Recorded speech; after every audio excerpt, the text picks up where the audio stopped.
আসসালামু আলাইকুম বাচ্চারা, আশা করি তোমরা সবাই অনেক ভালো আছো। তোমরা প্রথম অধ্যায় এই অঙ্কটা নিয়ে তোমরা বলছো অফলাইনে যে এই অঙ্কটা তোমাদের সমস্যা আছে। আচ্ছা ঠিক আছে, যেহেতু তোমাদের এই অঙ্কটা সমস্যা আছে, এই অঙ্কটা আমি তোমাকে কি করবো, খুব সুন্দর করে এখন করাই দিব। আমার পয়েন্ট হচ্ছে শুধু অঙ্কটা করলেই হবে না, অঙ্কর প্রত্যেকটা বেসিক ধাপে ধাপে বুঝতে হবে। তুমি যদি অঙ্কটা করতে চাও তাহলে সবার প্রথম কাজ কি, তুমি একটা খাতা নিয়ে বসো আর একটা কলম নিয়ে বসো। এটা হচ্ছে আমার প্রথম রিকোয়েস্ট, খাতা এবং কলম নিয়ে বসো এবং ভিডিওটা পজ করো। পজ করার পর এই অংশটুকু, এই উদ্দীপক দাগটুকু তুমি তুলে নাও। তুলে নেওয়ার পরে তারপর তুমি ভিডিও দেখা শুরু করবা, ঠিক আছে? তো আমরা অঙ্ক করা শুরু করি। প্রথমে আমরা দেখবো যে আমাদের উদ্দীপকে কি বলা আছে। আমাদের উদ্দীপকে বলা আছে যে এটা হচ্ছে একটা সিলিন্ডার। এটা কি মানে, এটা হচ্ছে একটা সিলিন্ডার। এই সিলিন্ডারে তোমার বলা হয়েছে এটা হচ্ছে আমাদের ভিতরের অংশের ব্যাস। এই সিলিন্ডারের ভিতরের অংশের ব্যাস আমাদের মেনশন করা হয়েছে D1 দিয়ে, এবং বাইরের অংশের যে ব্যাসটা, এই বাইরের অংশের ব্যাসটাকে মেনশন করা হয়েছে D2 দিয়ে। আর সম্পূর্ণ সিলিন্ডারের দৈর্ঘ্য বলা হয়েছে 5 সেন্টিমিটার। ওকে, এরপর তুমি একটা স্লাইড ক্যালিপার্স নিয়েছো। তারপর তুমি কি করবা, এই স্লাইড ক্যালিপার্স নিয়ে যখন তুমি সিলিন্ডারটার ভিতরের অংশের ব্যাসার্ধ পরিমাপ করছো, তখন তুমি দেখছো যে সেইটার প্রধান স্কেলের পার্ট হচ্ছে 19 মিলিমিটার, এবং D2 পার্ট যখন নিয়েছো প্রধান স্কেল পার্ট, তখন তুমি দেখেছো সেটা কত, 30 মিলিমিটার। এবং এটার ভার্নিয়ার ধ্রুবক দেওয়া আছে, এই স্লাইড ক্যালিপার্সের ভার্নিয়ার ধ্রুবক দেওয়া আছে 0.05 মিলিমিটার। বুঝতে পারছো? এটুকু মনে হয়, ঠিক আছে? এখন আরো কিছু দিয়ে আছে, অনেক তথ্য দিয়ে আছে, অঙ্ক সহজ। D1 এর ভার্নিয়ার সমাপাতন দিয়ে আছে 10, D2 এর ভার্নিয়ার সমাপাতন দিয়ে আছে 7। এখন তোমার মাথায় প্রশ্ন আসবে, স্যার ভার্নিয়ার সমাপাতন কি? এটা নিয়ে আমরা অল্প একটু আলাপ করি। সেটা হচ্ছে, তুমি যে কোনো স্লাইড ক্যালিপার্সে দেখবা এটা হচ্ছে আমাদের মূল স্কেল, এবং এর সাথে দেখবা যে আরেকটা স্কেল এখানে যুক্ত থাকে, ঠিক আছে?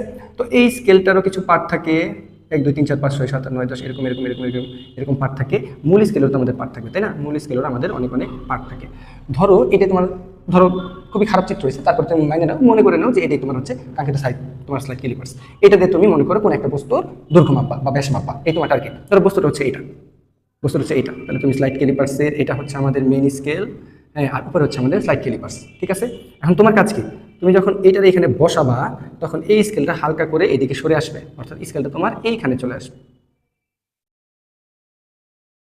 এখন ভার্নিয়ার সমপাতন জিনিসটা কি? যখন কোনো একটা বস্তুরে তুমি পরিমাপ করতেছো, অর্থাৎ ভার্নিয়ার স্কেলের উপরে রাখছো, তখন ভার্নিয়ার স্লাইডটা ক্যালিপার্সটা কি হবে, এদিকে চলে আসবে। উপরের স্কেলটা তোমার কি ডান পাশে চলে আসবে, আর এটা এদিকে চলে আসবে। তখন তুমি দেখবা যে এই এই বস্তুটার এই শেষের অংশ মূল স্কেলের যেই কাটার সাথে থাকবে, এই বস্তুটার শেষের অংশ এইখানে চলে আসলো, মূল স্কেলের যে কাটার সাথে থাকবে সেটাই হচ্ছে আমাদের প্রধান স্কেল পার্ট, ঠিক আছে? বুঝতে পারছি?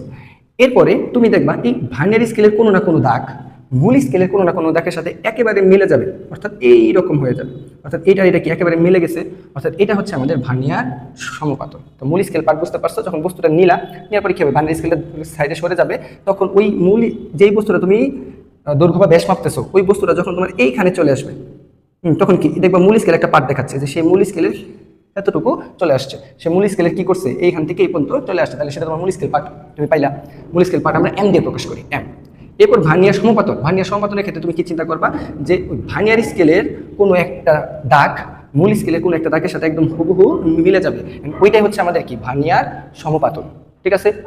ওকে ফাইন, প্রথমে আমরা এইটুকু বুঝলাম। এখন পরবর্তী পার্ট হচ্ছে, যেহেতু প্রধান স্কেল পার্ট এবং সমপাতন আমরা বুঝে ফেলছি, পরবর্তী পার্ট কি? পরবর্তী পার্ট হচ্ছে আমরা প্রশ্নটা দেখবো আমরা কি চাইছি। বলছে এই যে ফাঁপা সিলিন্ডার, অর্থাৎ ভিতরে জায়গা আছে, বাইরে ব্যাস আছে, ভিতরে ব্যাস আছে, এবং ভিতরে আমার কি আছে, ফাঁপা জায়গা আছে। এই সিলিন্ডারটাকে ধরো, সিলিন্ডার এইভাবে যদি আঁকি, এইরকম সিলিন্ডার, হ্যাঁ, তাহলে এইরকম, এটার ভিতরে কি আমার ফাঁকা জায়গা আছে, এই ফাঁকা জায়গায় আমরা কতটুকু পানি কি করতে পারবো, কতটুকু পানি আমরা ভরতে পারবো, পানি দ্বারা পূর্ণ করতে পারবো, সেইটা আমার এই অঙ্কে চাইছে। একটু সময় নিলাম, কিন্তু আগের দাগটা বোঝা জরুরি এবং দাগের বিভিন্ন অংশ বোঝা জরুরি। এখন তোমাদের কাছে আমার প্রশ্ন থাকবে, সেটা হচ্ছে যে কোন একটা সিলিন্ডার আকৃতির বস্তুর আয়তন নির্ণয় করার সূত্র কি? কোন একটা সিলিন্ডার আকৃতির বস্তুর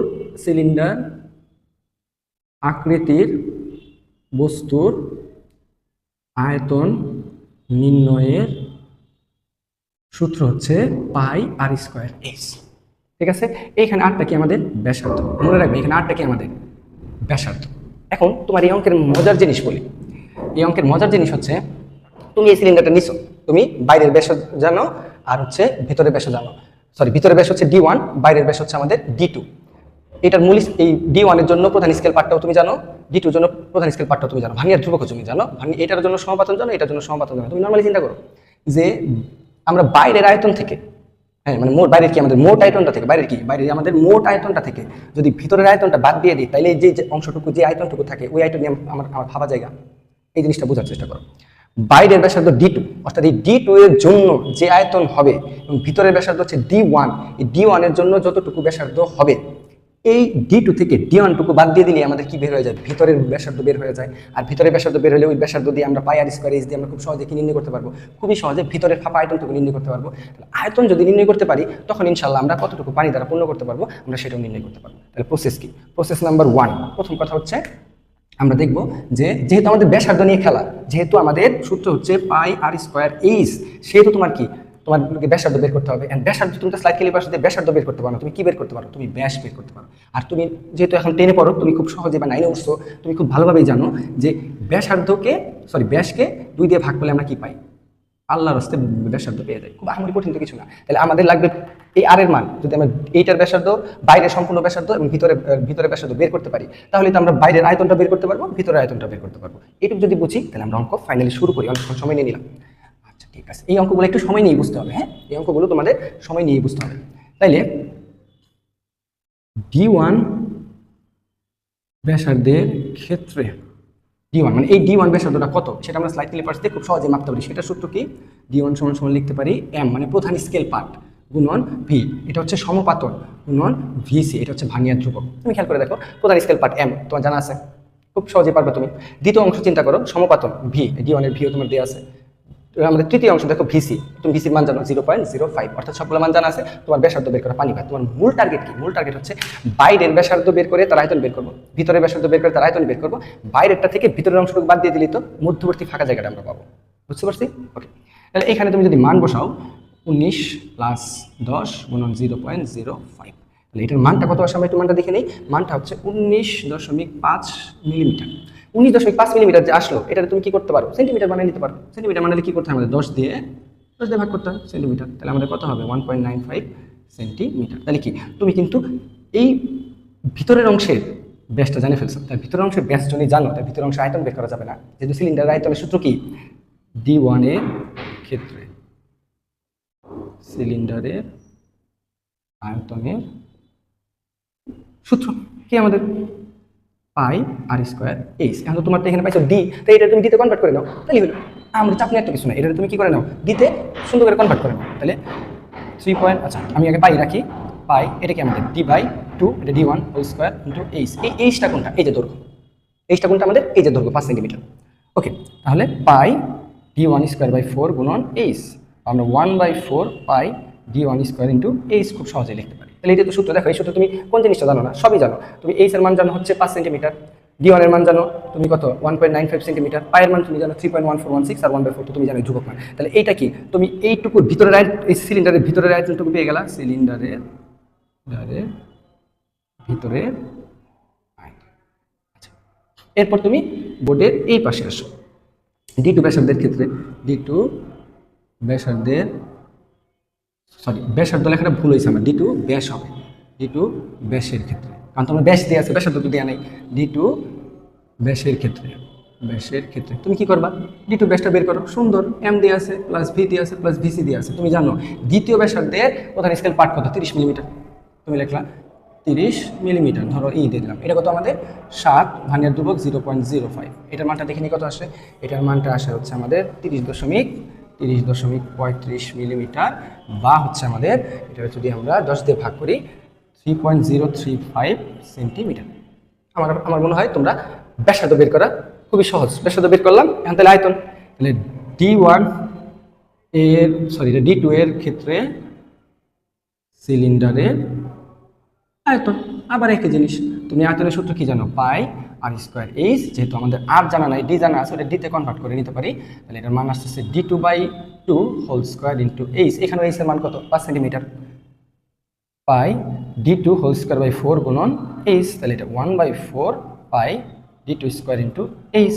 এখন এই যে একটা আয়তন পাইলা বাবারা, এই যে এদিকে আরেকটা আয়তন পাইলাম। এখন তোমার কাজ হবে D2 কি বড় আয়তন বাইরেরটা, D2 থেকে এই যে ধরো এটা আমরা ধরে নিলাম V2 আয়তন, এটা ধরে নিলাম V1। এখন তোমার কাজ কি? তুমি V2 থেকে যদি V1টা বাদ দাও, তাহলে ভিতরের ফাঁপা অংশের আয়তন পাওয়া যাবে। যদি তুমি কি কাজ করবে? এটুকু আমি মুছে দিচ্ছি, আশা করি তোমার এখানে খাতায় লেখা আছে বা তুমি পিছনে দেখতে পারবা। তুমি যদি, আচ্ছা এই মানটা আমি লিখে রাখি, আচ্ছা, মানটা লিখতে হবে, ডি ওয়ানের মান, হ্যাঁ এই মানটা লিখতে হবে 1.95 সেন্টিমিটার লিখলাম। এখন তুমি যদি এত এত কিছু দরকার নেই, তুমি যদি এই ডেল ভি মানে কি ভি টু থেকে ভি ওয়ানটা বাদ দাও, তাহলে তুমি ভিতরে ফাঁপা অংশের আয়তন পেয়ে যাবে। ফাঁপা অংশের আয়তন তুমি পেয়ে যাবে। তাহলে ভি টুর মান তুমি জানো 1/4 pi D two square into H minus 1/4 pi D one square into H. এখন তুমি এইখানে সবগুলো মানই তোমার জানা আছে, এখন তুমি মানগুলো এখানে জাস্ট শুধু বসাই দিবা, মানগুলো বসাই দিলে তোমার কাছে শেষ। না আমাদের প্যারা খাওয়ার কি আছে, এটুকু ক্যালকুলেশন করলে, এটুকু ক্যালকুলেটার করলে তোমার মান আসবে হচ্ছে 21.24 সেন্টিমিটার কিউব। অর্থাৎ ফাইনালি তুমি কি পেয়ে গেছো, ফাইনালি তুমি পেয়ে গেছো যে এটার ভিতরে সিলিন্ডারটার আয়তন কত। এখন তোমার লাগবে কি, কতটুকু পানি ভরতে পারবা। আমরা পঞ্চম অধ্যায়ে পড়ছি না, আমরা জানি রো সমান সমান এম বাই ভি। তাহলে আমাদের এম এর মান কত, ভি ইন্টু রো। যেহেতু পানি ভরবা, পানির ঘনত্ব কি কনস্ট্যান্ট, কত 1000। আচ্ছা ভালো কথা, এটা যেহেতু 1000 দিয়ে কাজ করবো, এটার আমরা কি করতে পারি, এটারে আমরা -6 দিয়ে সেন্টিমিটার কিউব থেকে মিটার কিউবে ট্রান্সফার করে নিয়ে আসলাম। তাহলে কতটুকু পানি এর ভিতরে থাকবে, এর ভিতরে ভি এর মান হচ্ছে 21 × 24 × 10⁻6 গুণন 1000। এই যে এত কেজি পানি হচ্ছে এই সিলিন্ডারে থাকবে। আশা করি তোমরা অঙ্কটা বুঝতে পারছো, খুবই সহজ। মেন কাহিনী কি, আশা করি অঙ্কটা বুঝতে পারছো। মেন কাহিনী কি, মেন কাহিনী হচ্ছে তুমি বাইরের ব্যাসটা বের করবা, বাইরে থেকে সম্পূর্ণ ব্যাস, ভিতরের ব্যাসটা বের করবা। বাইরের ব্যাস থেকে যখন তুমি ভিতরের ব্যাসটা বাদ দিয়ে দিবা, তখন তুমি আলটিমেটলি ভিতরের ফাঁপা স্থানটা পাবা। আর ভিতরের ফাঁপা স্থানটার আয়তন যদি বের করতে পারি, ওই আয়তনের সাথে পানির আয়তন যদি আমরা পানির ঘনত্ব যদি গুণ করে দিই, তাহলে কতটুকু পানি ভরা যাবে সেটা তুমি খুব সহজেই নির্ণয় করতে পারবা। আশা করি অঙ্কটা বুঝতে পারছো। সামনে আমরা এই অধ্যায়ের আরো 2-1টা বেসিক খুবই ইম্পর্টেন্ট অঙ্ক তোমাদের করাই দিব। সে পর্যন্ত ভালো থাকো, সুস্থ থাকো। আসসালামু আলাইকুম।